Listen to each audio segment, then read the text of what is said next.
Olá pessoal, sejam todos muito bem-vindas, muito bem-vindos. Esse é o canal Escrita Criativa. Meu nome é Thiago Novaes, sou escritor, professor de criação literária e hoje a gente vai falar sobre um tema que é bastante recorrente nas colocações dos meus alunos, dos colegas, e que é o escritor no campo acadêmico, né?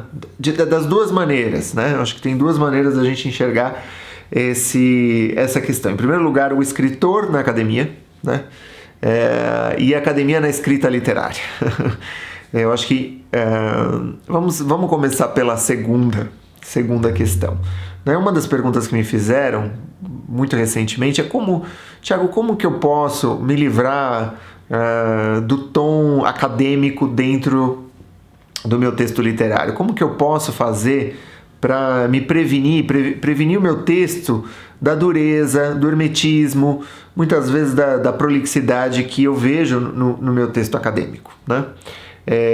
De fato, isso é muito recorrente, né? Até porque muitas das pessoas que vêm da academia, ela tem um interesse pela literatura, então muitos de nós, escritores, somos, vamos dizer, filhos da academia, né? Desse rigor, desse cuidado.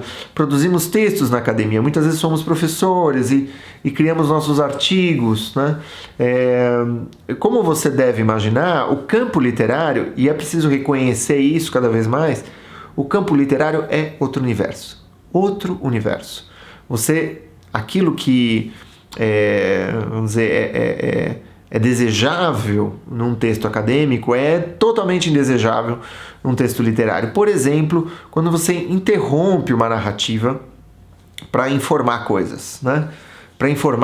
Ou seja, um personagem começa a falar sobre os buracos negros, a física quântica, a matéria e antimatéria, os quarks dentro como a energia pode surgir dentro do espaço. E aí ele começa a dar uma aula. E isso dentro da literatura, por exemplo, você tem uma designação que é infodump, que é aquela pausazinha, às vezes é necessário, às vezes até é desejável, dependendo do tipo de livro que você está escrevendo, mas isso nunca pode passar batido, isso tem que ser sempre alguma coisa que exija de você um cuidado formal, mas um cuidado formal que é muito diferente do acadêmico, que é um formato onde o ritmo, a música, a composição, né, o tom do personagem, ou seja, é muito mais importante que o personagem não deixe de ser ele mesmo no momento que ele está falando determinada coisa, do que a veracidade daquilo que ele está dizendo de fato, né? Ou seja, se aquilo é preciso ou impreciso. Muitas vezes um personagem pede uma imprecisão, né? E aí você vai, né, começar lá a apresentação e o cara tá gaguejando, o cara se confunde, né? Porque todos nós fazemos isso. Então, a gente não pode, de repente, transformar o próprio texto num artigo. E para isso, a gente vai, em primeiro lugar, ler muito literatura, porque em parte o mal que você sofre, porque não se preocupe, muitos de nós sofremos, ele tem a ver com, vamos dizer, um convívio, né? Com os textos acadêmicos, sem, vamos dizer, um contraponto. Em geral, você lê às vezes para desafogar ali um Walter Guimarães, uma coisa. Não, você vai precisar entender um pouco o funcionamento da obra narrativa, a obra textual. O sujeito, muitas coisas que são inúteis na academia são desejáveis na literatura. Isso que pode parecer uma prosa um pouco gratuita, falar, o sujeito acordou, se levantou, escovou os dentes. Às vezes, em muitas obras, é algo válido, é algo importante. Um lirismo, né? Realmente essa ideia de música, de ler em voz alta o texto para você, né? Para ver como que soa, né? A consistência dos personagens, ou seja, como falam os personagens, né? É um outro tipo de conhecimento, é um conhecimento da voz, né? Então eu acho que é isso que a gente tem que começar a introjetar para a gente como escritoras, escritores, que existe uma questão que é a voz, que são as muitas vozes que a gente carrega, os nossos muitos personagens potenciais e essa voz narrativa, aquela voz que narra a história, né? Tem que ser também um espaço de experimentação, tem que ser um espaço de jogo, vai ter que ser um espaço onde você tenha que poder contar uma piada. É isso. A gente esquece o quanto que quanto nos custou ter que suprimir todas as nossas bobagens, todo o nosso humor, toda a nossa, toda a nossa diversidade lexical, né? Porque a academia só permite algumas dessas variedades, né? Então, assim, esse é o momento de resgatar. Então exercita, vai ser difícil no começo, mas eu acho que é a prática que te fez, vamos dizer, estimular essa castração. Agora você tem que fazer um movimento inverso. Esse leão quer sair da jaula. Ele quer sair da jaula e ele... É engraçado porque as estruturas, né, as formas, elas estão aí para nos proteger dos riscos também, né? Então, pro bem ou pro mal, por mais indesejável que isso seja agora na hora de escrever um romance ou um livro de contos, a gente buscou isso, né? Então eu acho que tem um trabalho também de autoanálise que a gente precisa fazer de, poxa vida, né? O quanto que essa segurança não foi útil, não foi desejável para mim, para eu me afirmar como um profissional, como uma acadêmica, e o quanto que talvez você precise voltar a falar como uma criança dentro do teu texto, né? Apresentar uma ignorância e repetir essa ignorância. A ignorância dentro do texto é interessante, né? A ignorância consciente, a ignorância que reflete sobre si mesma, a ignorância, na verdade, que se confunde com ingenuidade, resgatar a ingenuidade, né? Resgatar o olhar, resgatar esse campo da música do corpo também, né? Da escrita do corpo. Isso é um lado da história, né? Você tem um outro, que é os escritores na academia. Não é à toa que muitos escritores que começam a publicar os seus textos, né, literários, quando vão defender seus mestrados, seus doutorados, eles enfrentam uma resistência muito forte no campo acadêmico e que tem a ver com a forma, porque a academia, ela sistematiza, ela padroniza o modo de escrever, né? Isso é um problema, né? Primeiro, porque inibe o nosso escopo criativo. Isso invariavelmente faz com que a gente restrinja o nosso olhar, porque forma e conteúdo conversam, né? E, em segundo lugar,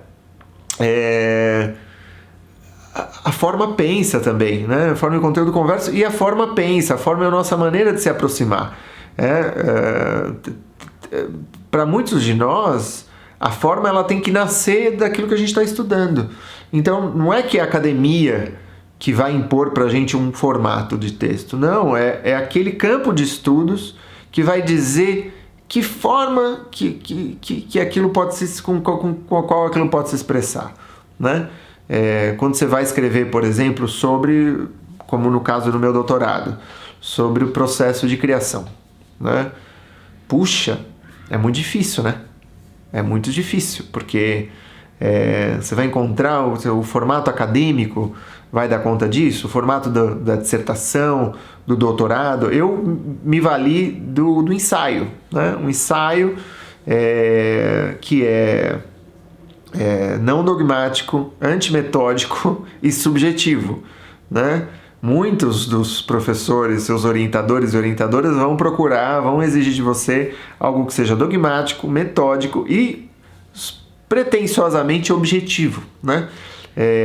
Então o ensaio eu tive que lutar por ele, eu tive que justificá-lo na introdução, eu tive que justificar esse formato e eu acabei escolhendo uma banca que fosse amiga minha, né? De alguma maneira você pode escolher também se você vai tomar porrada dos ortodoxos, né? E eu sei lá, para mim, assim, eu chego num momento em que eu acredito no meu trabalho e eu quero que as pessoas que entendem essa busca possam fazer suas contribuições, não ficar dando murro em ponta de faca, entendeu? Então, eu acho que é um pouco essa escolha que a gente precisa fazer dentro da academia também. Mas não é uma conversa que seja isenta de ruído, né? Eu acho que, no mínimo, essa fala, essa conversa, ela precisa nos acalmar e dizer, olha, são coisas diferentes, né? E a gente tem aí bons exemplos de grandes acadêmicos que foram grandes escritores. Luiz Alfredo Garcia Rosa é um dos exemplos. Meu primeiro romance foi um romance policial. E ele fez um comentário muito elogioso do meu romance. Ele também foi psicanalista, e a minha formação é psicanalítica, psicologia, psicanálise, né? Então, assim, não é à toa que me vem essa figura de uma pessoa que era extremamente generosa, extremamente séria, que escreveu livros excelentes de metapsicologia freudiana. Para quem não é da área, isso é grego, mas são livros que são referências. E depois ele foi para a literatura, uma prosa simples, sem rebuscamento, mas muito interessante, né? Muito sedutora, e enveredou para um outro universo, né? Mudou de eixo totalmente, né? Você põe ali Metapsicologia Freudiana 1 e Uma Janela para Copacabana, você vai ver que é possível, né? É possível, e você vai ver que são vozes completamente diferentes, né? São premissas totalmente outras, né? Mas eu acho que sim, eu acho que a formação acadêmica, ela é a formação como escritor é outra. Eu acho que isso é uma das coisas que a gente pode tirar disso também, né? Eu tenho muitos alunos que vêm da academia, né? E que falam, bom, eu estou começando de novo. Claro que com muito repertório, mas é começar de novo. Mas não é começar de novo, né? Assim, a gente já foi criança, a gente é criança, a gente guarda uma criança de 5 anos dentro da gente, assustada, medrosa, com essas falas, e a gente guarda tantas vozes e um repertório de memória e de testemunhos que no momento que a gente começa a criar ficção, essas coisas vêm, né? Essa memória, essa bagagem imensa, começa a surgir, a gente vai tirando detalhes, ideias, sei lá de onde, não é? Pessoal, muito obrigado. Curta o vídeo se você curtiu, não deixa de se inscrever no canal, e a gente segue por aqui. Um grande abraço e até mais. Tchau!